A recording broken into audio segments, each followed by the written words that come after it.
Hello student, आदाब मसनून। आपका Humera Urdu study channel में आने के लिए खैर मकदम है। उम्मीद है आप खैर व आफियत के साथ होंगे। तो आज जो हम पढ़ने वाले हैं वो 12th क्लास की उर्दू से मुताल्लिक़ पढ़ने वाले हैं। इससे पहले मैंने आपको मीर दर्द और मीर तक़ी मीर की तीन गज़लों की तशरीहात करा दी हैं। तो अब जो हमारे तीसरे शायर चल रहे हैं वो हैं मिर्ज़ा असदुल्ला खां गालिब। तो आज हम उनके पहले गज़ल की पहली गज़ल की तशरीह करने वाले हैं। उम्मीद है आपको ये पसंद आएगी। और अगर आपसे एक गुजारिश है कि अगर आप मेरे इस चैनल पर नए हैं तो प्लीज़ मेरे इस चैनल को सब्सक्राइब कर लीजिए, लाइक एंड शेयर कीजिए। सब्सक्राइब करने के बाद आप बेल आइकन को दबाना बिल्कुल ना भूलें, क्योंकि आने वाला मेरा कोई भी वीडियो है उसकी नोटिफिकेशन आपको मिल जाएगी और आप उसके आगे की वीडियो देख सकते हैं। तो चलिए शुरू करते हैं। ये देखिए स्क्रीन पर आपको नज़र आ रहा है गज़ल का पहला शेर कि रात दिन गर्दिश में है सात आसमान, हो रहेगा कुछ न कुछ घबराए क्या। गर्दिश का मतलब है चक्कर लगाना। चक्कर यानी सातों आसमान क्या कर रहे हैं, गर्दिश में है, चक्कर लगा रहे हैं एक दूसरे का। तो कुछ न कुछ होने वाला है, तो इससे हमें घबराना क्या है, क्योंकि कुछ न कुछ जो होने वाला है वो खुदा के मसलिहत से ही होगा। तो तमहीद में देखिए क्या कह रहे हैं शायर। इस शेर में गालिब इंसानों को आगाह कर रहे हैं कि मुस्तक़बिल में जो कुछ होगा खुदा के हुक्म से ही होगा। तशरीह में देखिए, गालिब कहते हैं अल्लाह ने सातों आसमानों को गर्दिश में रखा है। इससे इस बात का अंदाज़ा लगाना मुश्किल नहीं कि मुस्तक़बिल में जो कुछ भी होना है वो खुदा की मर्ज़ी से ही होगा। उम्मीद है यहाँ तक आपको ये तशरीह समझ आई होगी। तो गज़ल का दूसरा शेर देखते हैं।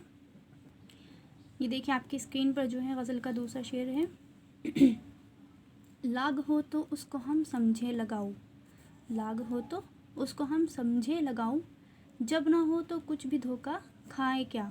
क्या कह रहे हैं कि जब हमें किसी से कोई लाग लगन है ही नहीं तो फिर हम क्यों कर किसी से धोखा खाएं, क्योंकि धोखा जब भी मिलता है जब हमें किसी से दोस्ती हो या फिर दुश्मनी हो। तो उसी का जिक्र जो है इस शेर में उन्होंने किया है। तमहीद देखिए क्या कहते हैं। गालिब यहाँ महबूब से दुश्मनी और दोस्ती दोनों की लाताल्लुकी का इजहार कर रहे हैं। यानी कह रहे हैं कि महबूब से ना तो मेरी दोस्ती है और ना ही मेरी कोई दुश्मनी है। लाताल्लुकी मतलब कोई ताल्लुक़ उनसे नहीं है, ना तो दुश्मनी है और ना ही दोस्ती है, तो फिर मैं क्यों धोखा खाने लगा। तशरीह में उसी का जिक्र कर रहे हैं। गालिब कहते हैं कि हमारी महबूब के साथ ना तो दोस्ती है और ना ही दुश्मनी है। मतलब ये कि महबूब के साथ मेरा किसी भी किस्म का कोई ताल्लुक़ नहीं है, तो हम इस तरफ से क्यों कर धोखा खाएं, यानी महबूब से क्यों कर धोखा खाएं जब मेरा महबूब से किसी भी किस्म का कोई ताल्लुक़ नहीं है।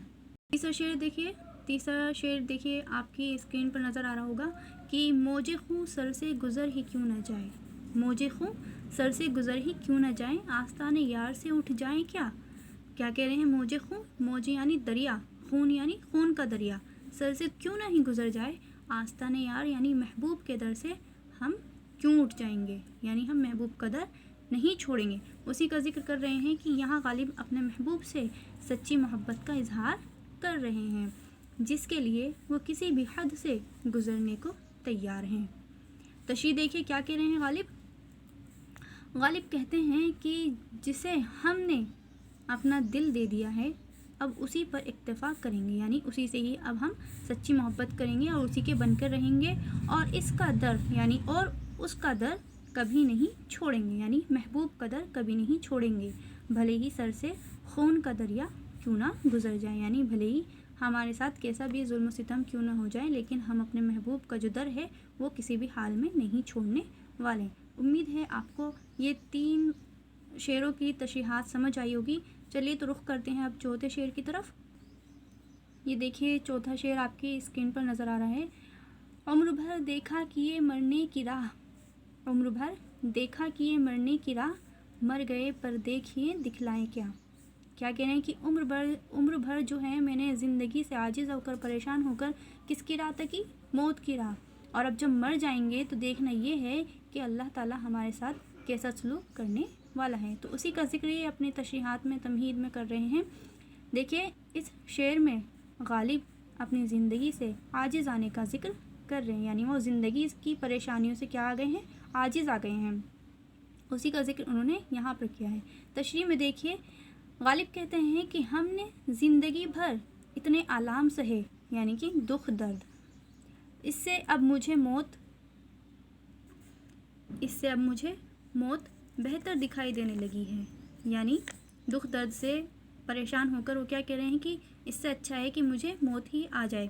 اب دیکھنا یہ بھی ہے کہ مرنے کے بعد ہمارے ساتھ کیسا سلوک ہوگا، خدا تعالیٰ ہمیں کس حال میں رکھیں گے، نہ جانے خوشی ملے گی یا پھر وہاں پر بھی غموں سے دوچار ہونا پڑے گا، یعنی وہاں پر بھی خدا تعالیٰ کے سوالات سے دوچار ہونا پڑے گا۔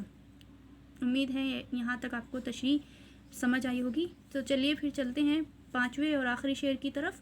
یہ دیکھیے پوچھتے ہیں، تو چلیے 5ویں شعر کی طرف رخ کرتے ہیں۔ یہ دیکھیے 5ویں شعر، پوچھتے ہیں وہ کہ غالب کون ہیں، کوئی بتلاؤ کہ ہم بتلائیں کیا۔ یہاں پر غالب جو ہیں اپنے محبوب کے کیا کہہ رہے ہیں، تمہید میں دیکھیے یہاں غالب اپنے محبوب کی بے پرواہی کا ذکر کر رہے ہیں کہ اسے معلوم ہے کہ میں کون ہوں اس کے لیے، لیکن پھر بھی وہ لوگوں سے پوچھتا ہے کہ یہ کون ہے، اب کوئی انہیں یہ بتائے کہ میں کہاں جاؤں۔